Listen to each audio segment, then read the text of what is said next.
Hi everyone, welcome back to Majora's Mask. So I've started out this segment in Mountain Village because the first thing I'm going to do in this video is begin the little side quest for upgrading the sword. Now there's a couple parts to this. It spans over the entire 3 days, so I'm going to just begin it for now. But over the next video or two I probably will finish it, which means I'm going to be going forward through time. So it costs 100 rupees and you get to use it 100 times, which means you can like hit 100 walls or enemies or whatever before it will break and go back to the Kiri sword. But it won't be ready until the dawn of the second day, so I'll be back later to collect that. So for the time being I'm going to be swordless, which is always a good thing. Let's just get some bombs here. So I want to head to the ranch area now. So in order to do that I've got to get my cursor on Clocktown, play the Song of Soaring. And I'll be fast forwarding this, of course, because we've seen it 1,000 million times. So normally to access the ranch, you can either wait until day 3 and the guy who's trying to chip away at it will have finally succeeded, or you can get a powder keg, which would be in this slot, don't have it yet, and blow up the rock with that. I'm going to skip both of those. I'm just going to get ISG using a Deku stick instead of my sword, because obviously I don't have that, and just hover over the wall. I accidentally turned the map off there, so just going to hover up here. Just get the camera in a way that I like it first, if I can. Okay. Pathetic. Utterly pathetic. So, I've actually lost ISG from that, haven't I? Yep. It's like, my muscle memory is just really screwing me over here because I'm not used to using, like, C right instead of B when activating ISG. But anyway, as long as I get it this time, there's no issue. Yeah, see, I don't understand though why it's doing that, and I'm getting annoyed now because I'm starting to waste explosives for like really trivial reasons. It's like the game doesn't realise that there's a limit on them. It thinks it can just mess about with them. This is ridiculous. Just get ISG. Finally, thank you. Alright, if I don't get over this time, I'm going to restart the video, and it's really a shame because there's nothing difficult about this. It's like the most trivial thing ever.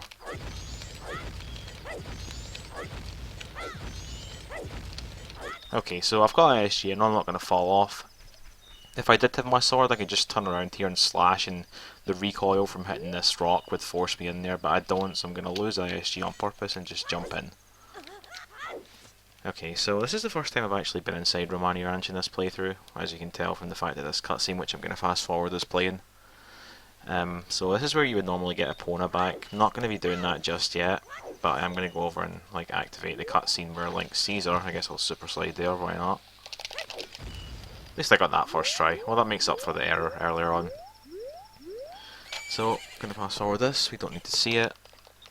You should see this cutscene in the Japanese one, by the way. It's completely gimped. Like, it zooms all the way into Epona and it like blocks her face. Why can I not go into first person mode? Oh yeah, of course. I forgot. A super slide also gives you a ground jump. So the main reason that I'm in here at night is to do the alien side quest. Now, you might not know this, but you don't actually have to talk to Romani to activate that. It will always happen at like 2:30 in the morning on the night of the first day, so don't worry about it. But before I do that, there's another little side quest that I can take care of in here. This is something that I would normally recommend someone do near the start of their playthrough. Obviously can't get in here. Not going to stop me, nothing ever really does. But yeah, I'm going to get another mask in here, which is quite useful, especially if you're just playing the game casually.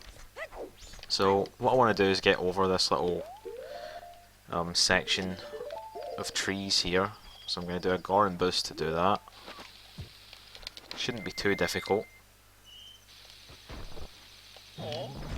Okay, so it doesn't look like I did much there, but there actually is an invisible wall here, so I can now run around the boundary like this.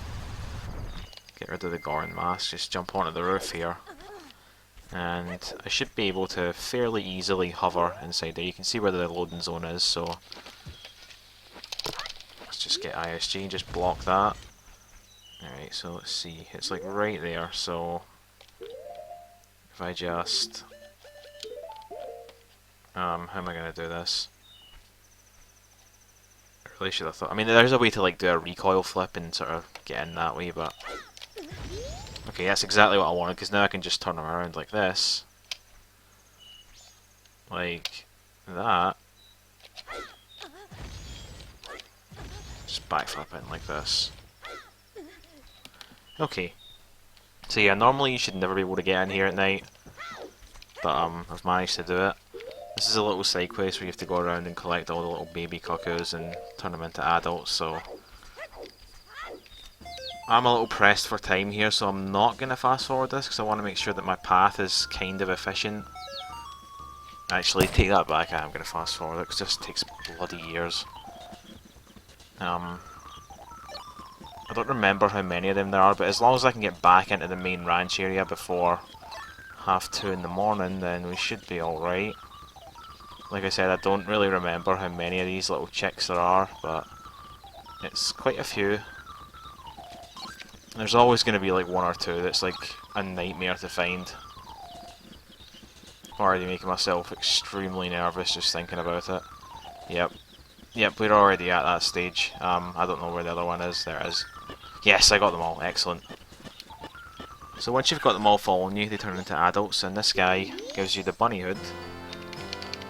And I'm going to fire it on just to kind of show off what it does. I'm sure most of you that are watching this probably already know, but and I'm going to want these items. So it makes you run at 1.5 times the speed, which is pretty much the same as backwalking. But I guess it is more useful because you can turn and all that. So yeah, I actually made it with plenty of time left. What I'm going to do is uninvert time, if I could. Return the flow time to normal. Because this next section with the aliens is really easy, I think, you know, as long as you don't suck at aiming in first person mode. The game kinda hints that you're supposed to do this on horseback. It is a million times harder to do on horseback. If you just kinda stand about here, because this barn here is where they're all trying to get to, right? So if you just hang about here, you can easily protect it, and if you do it with time, like at its normal pace as it is right now instead of slowed down, then it goes by a lot quicker, and they move pretty slow, so it's okay. I mean, they move even slower when it's slowed down, but I'm pretty sure, yeah, it's from like 2:30 till, was it 5:15 in the morning, I'm pretty sure. That's what I wanna, that's how long I have to do this for, so I mean, I'm not gonna be stupid here and just hit them when they're like that far away. There's no need for that. I'm gonna just chill out and wait for them to get closer. I'm trying to pick this stupid thing up. I guess you can't pick it up, that's weird.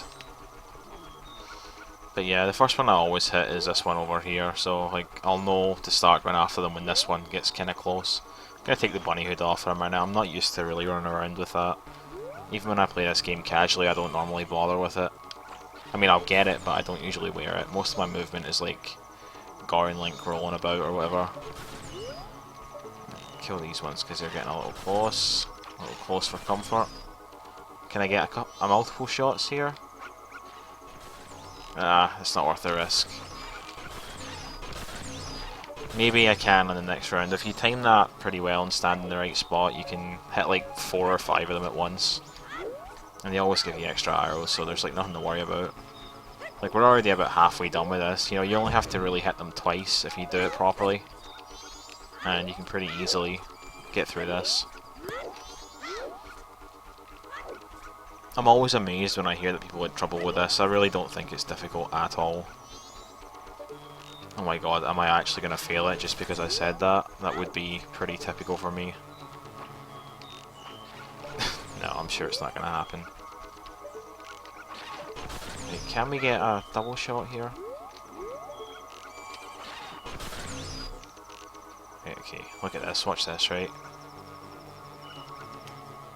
Go! Yeah, I think I got like 3 of them, which is pretty respectable in my opinion. There's no need to kill him. In fact, there's no... well, whatever, I wasn't trying to do that. Usually when he has the sword, you can press B to cancel it, but yeah. So I only had to kill them twice, and I still managed to do it. Alrighty, so that's the alien side quest done. Normally, as I said, you would be doing it on horseback, which means that you would have Epona. You can only get her on day 1, by the way. Because the only way you get her is to talk to Romani before all this kicks off. And she'll sort of train you on how to like ride her, as if you don't already know. But so I'm done in here for the moment. Where I want to go now is back to Snowhead. Pick up the upgraded sword. So we fast forward in this as well. Not Snowhead, sorry, Mountain Village, that's what I meant to say. So it's not quite the dawn of the second day yet. I'm just... Ugh. In fact, you know what I'm going to do? I'm going to stand in here and let it turn to dawn of the second day, because that way there shouldn't be like a little cutscene. Oh, I guess there still is, whatever. Alright, okay, so it's the second day now. You can see Alphonse and Elric there working away on my sword. But here it is, the Razor Sword. Pretty useless, to be honest. I'm not really going to use it at all, except maybe to get ISG once or twice, I don't know. Well, now that I have that, I'm going to slow down time again. Probably no need to do it, I just kind of want to. Things just feel a little bit safer when time is slowed down.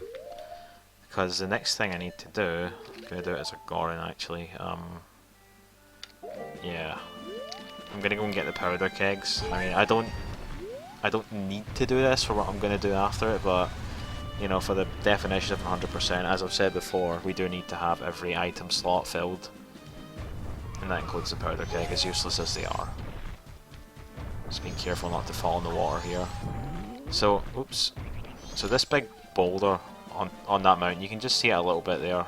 That's what I'm going to have to blow up in a second. And by the way, that glitch I was trying to do ages ago to like get inside that grotto when the icicle is still there, I figured out that it is possible and it's not even difficult at all. I don't remember if I actually did show myself trying to get that or if I just did it in practice, but I will definitely be showing that off in the future, so you don't have to worry about that. So over here is Big Orin. Well, I don't know if this is Big Orin. It's like the version of Medi Gorin from Ocarina of Time, the guy that gives you the giant knife, I guess. I guess the version of Big Orin is the one in Snowhead that blows at you. But you gotta come over here and talk to him. And he sort of gives you a trial. Nice and easy. I mean, you've really got plenty of time before this thing blows up. So, just pick it up. And you can't walk up slopes with it, so you've got to chuck it up.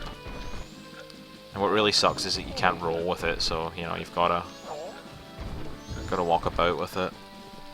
It's never an issue later on, even if you do use the powder kegs as intended, it's never an issue because after you do this you can hold them in your inventory. Okay, so I'll probably just be doing a bit of back walking here after I get onto this little ledge here, just so I can cut out a little bit of this dreadful journey. Let me just line myself up. Okay, that looks okay, even though I'm getting stopped.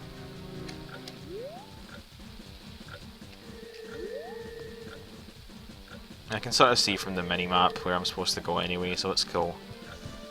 Obviously you don't want to let this hit the water or anything like that, it'll just explode right away.